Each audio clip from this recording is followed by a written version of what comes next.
you remember how many vehicles were parked in the driveway when you got there? One. When you arrived at the house and you got off your bike, what did you do? I laid my bike down in the driveway, and I took my backpack off, and I took out the box that had been gift wrapped that had an end open, and I put the .22 revolver in that box.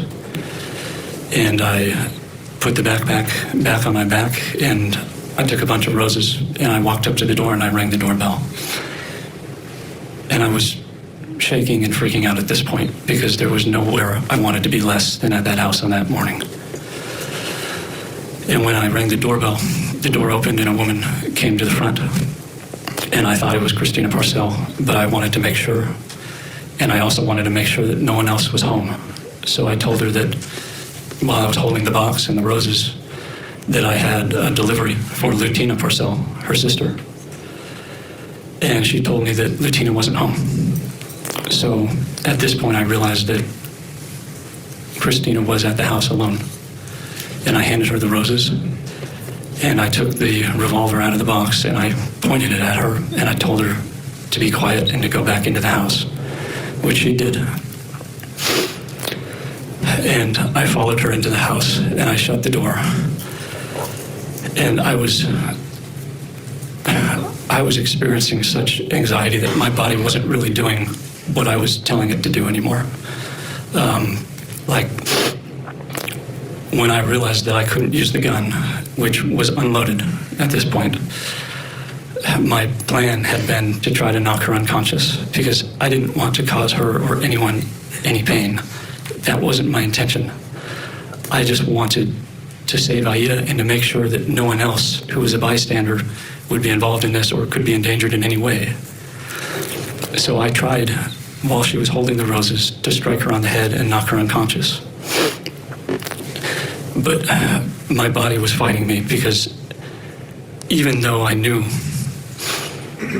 who she was and what she was doing and the danger that was putting Aida in, I was still looking at her and I was seeing a sympathetic figure. I was seeing a woman, and I had always been taught never to hurt a woman, to always protect women and children. So when I went to strike her with the gun, my hand didn't really do what I was trying to tell it to. I essentially pulled my strike. It felt like the time I had been cliff jumping with friends. I have a big fear of heights, and there was a 30-foot face that you could jump off and jump into a deep pool of water, and when I would run up to the edge, I would try to get a running start and jump off the edge, and I just couldn't. Like, my body would stop me against my will.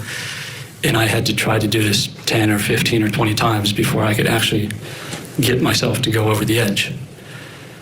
So when I struck her on the head with the pistol, that's what happened. It didn't knock her unconscious, and I hardly struck her at all, to be honest. So I tried again, and the same thing happened. I just couldn't bring myself to strike her. And at this point, she realized that I was hesitating, and she began to try to move herself and to get away and fight back.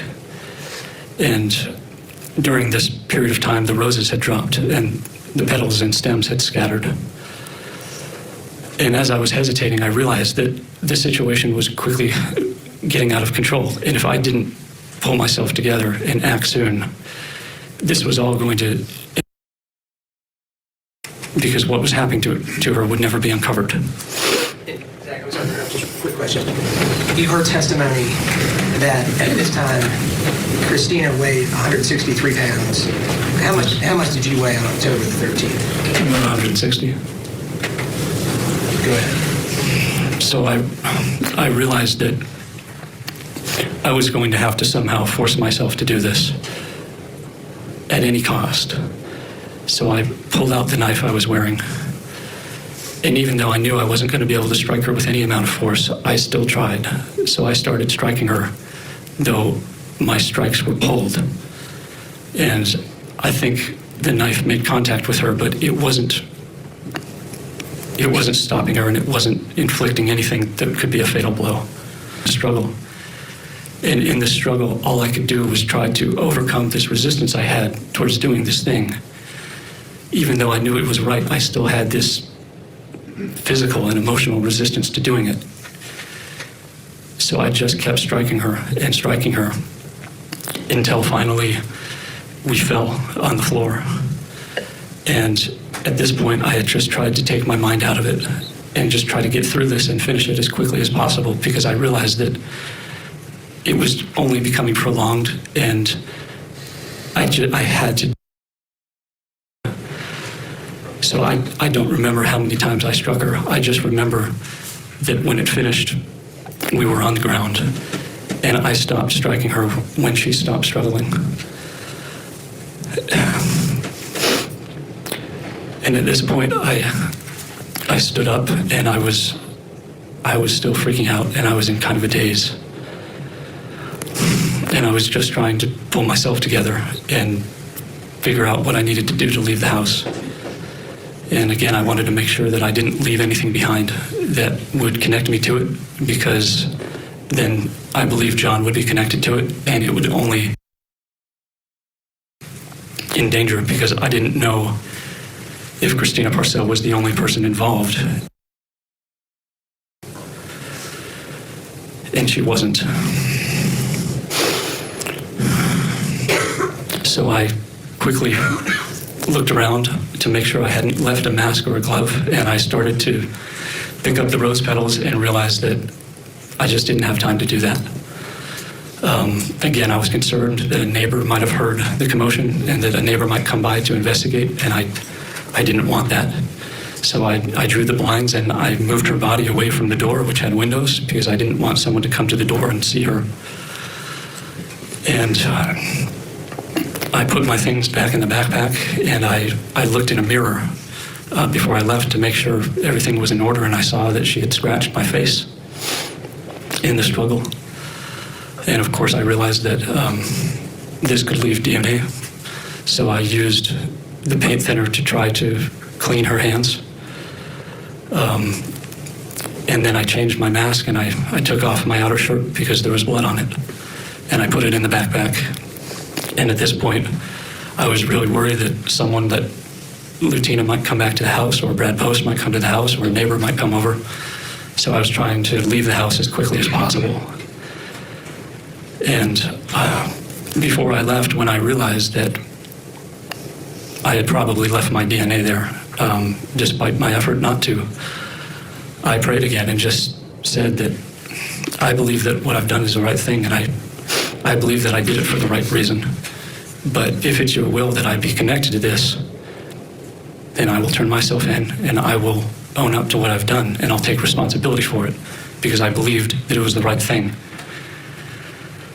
And then I left. I exited out through the door, and I got back on my bike, and I pedaled my bike back to the truck, and I drove back to the mountain house. And I was still completely freaking out, and it felt entirely surreal.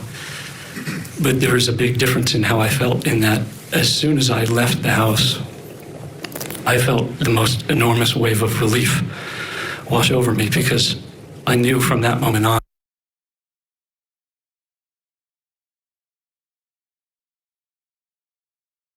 sexual abuse that her mother was perpetrating on her. And there is proof to that the state is hiding from you. Your Honor, instructed to be quiet. Okay, you need to stop talking. The jury. Hey there, thanks for stopping in. We hope you will join us again. We all look forward to next time. We got to talk about true crime.